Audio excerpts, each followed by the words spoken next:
Gingerbread Baby by Jan Brett.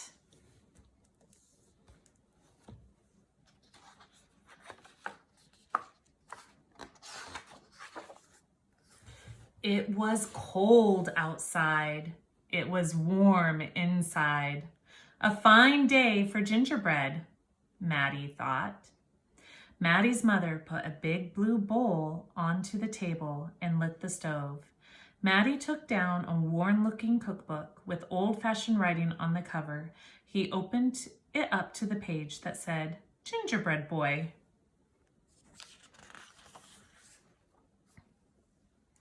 They measured, they mixed. Maddie rolled the dough into the shape of a gingerbread boy and then popped him into the oven. Bake a full 8 minutes, no more, no less. Do not peek, the recipe read. Maddie listened to the clock. Tick, tock, tick. 1 minute, 2 minutes, 3, 4, 5. Maddie couldn't wait any longer. He opened the oven door to take a peek. Instead of a gingerbread boy, out jumped a gingerbread baby. He pranced around the big blue bowl. I'm the gingerbread baby, fresh from the pan. If you want me, catch me if you can.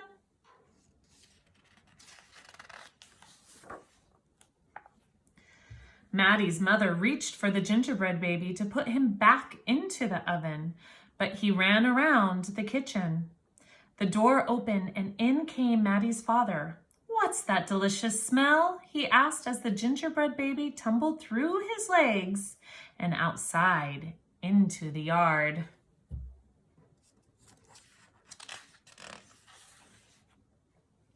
He ran by the tabby cat. She twitched her tail and sprang at him. They rumbled and tumbled, but the gingerbread baby came out on top. He ran towards the garden wall. The dog caught a whiff of the tasty ginger and sniffed along behind him. But the gingerbread baby was halfway up when the dog caught up. He barked and barked as the gingerbread baby climbed over the wall.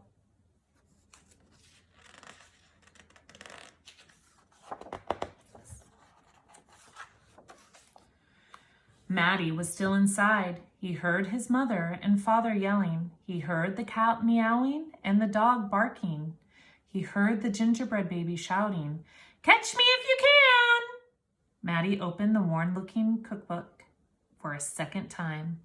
Meanwhile, the gingerbread baby wheeled on down the path and into the barn.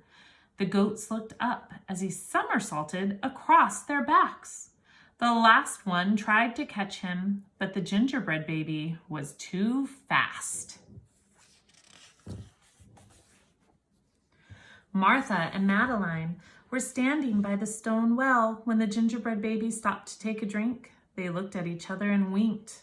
Martha started talking to him as Madeline tiptoed up behind him with a bucket, but they couldn't fool the gingerbread baby. He took a braid from Martha and a braid from Madeline and tied them into a knot and ran down the road. Back in the house, Maddie stirred, mixed, and rolled the dough. He shaped it, put it in the pan, and put it in the oven. Tick, tock, tick. 8 long minutes, and this time he didn't peek. I will catch him if I can, Maddie said to himself. He was bouncing along, the gingerbread baby. He saw a farm wagon just ahead. He jumped in and settled down for a ride next to Mama Pig. The smell of gingerbread was too much for her. She tossed him high in the air, closed her eyes, and opened her mouth. But the gingerbread baby twisted in the air and came down hard on her porky snout.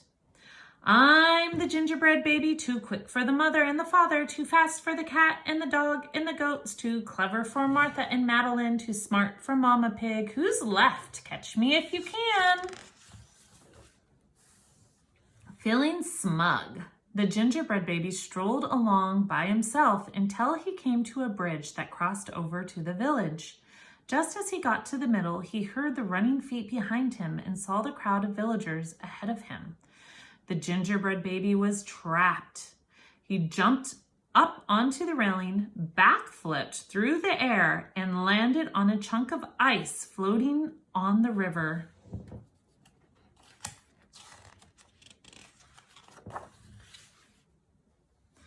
The ice bobbed along with the gingerbread baby dancing on top and singing in a loud voice, "Look at me! And what do you see? The best ginger baby ever!"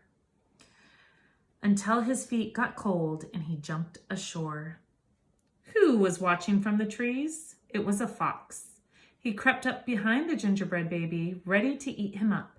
But the fox couldn't help himself, and he licked his chops. Smack, smack. The gingerbread baby heard him and ran as fast as he could. Just when the fox was catching up, the gingerbread baby saw the milk and cheese man with his can of milk.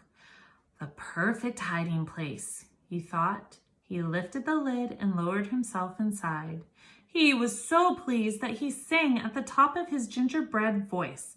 "Ha ha, hee hee, you'll never find me. I'm the gingerbread baby, catch me if you can." The milk and cheese man heard the gingerbread baby's voice. "Who's meddling with my milk?" he shouted and lifted the lid.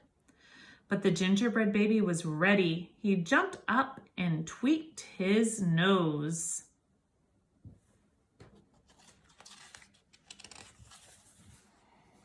Now the milk and cheese man, the fox, the villagers, the mama pig, Martha and Madeline, the bleating goats, the barking dogs, the meowing cat, the father and the mother were all after the gingerbread baby and getting closer. And he knew it. The brash baby was not as peppy and proud as he had been. He sniffed a familiar smell and followed his nose into the woods. He could not believe what he saw.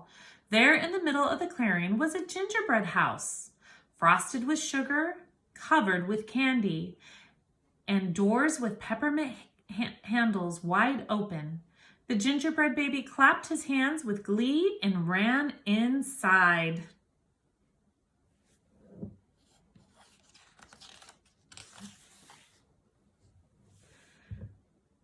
In a tick-tock-tick, everyone arrived in the clearing, but all they found were a few bits of frosting, a peppermint candy, and some crumbs. The father exclaimed, "The gingerbread baby has finally met his match." "I wonder who it was," the mother said. "Let's go home and tell Maddie."